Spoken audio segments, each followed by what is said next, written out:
কালকে এবং পরশু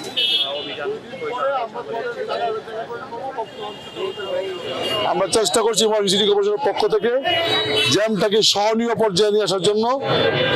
যদিও এটি কঠিন কাজ, আমরা মনে করি যে আগামী দিনে আমাদের মাননীয় প্রধানমন্ত্রী তারেক রহমানের নির্দেশে ভবিষ্যৎ হোক নিরাপদ, বিনিয়োগ হোক বিশ্বস্ত, আর আমার পছন্দ সল্ট বে।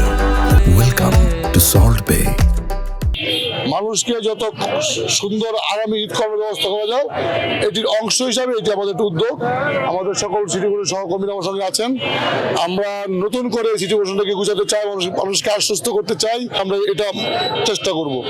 আমাদের কাজ হলো পরিষ্কার পরিচ্ছন্নতা করা। এই আপনি যে জায়গায় দাঁড়িয়ে আছেন, এটাকে আমরা আরো পরিষ্কার পরিচ্ছন্ন করবো, যেন মানুষ দাঁড়িয়ে থাকতে স্বাচ্ছন্দ্য বোধ করে। এটা বিষয়ে কাজ করব। আমরা এই তিনটি কাজ নিয়ে আপাতত এগোচ্ছি। আমরা চেষ্টা করব আমাদের জায়গা থেকে যে মানুষ যেন যে স্বপ্নের বাংলাদেশ চায়, আমরা যারা স্বপ্নের ময়মনসিংহ চাই, সেটা হয়তো আপনারা ওভারনাইট পাবেন না। আশা করি আমরা সেটা সেই কাজ শুরু করেছি, যত দ্রুত আমরা সেই লক্ষ্যে বসতে পারি।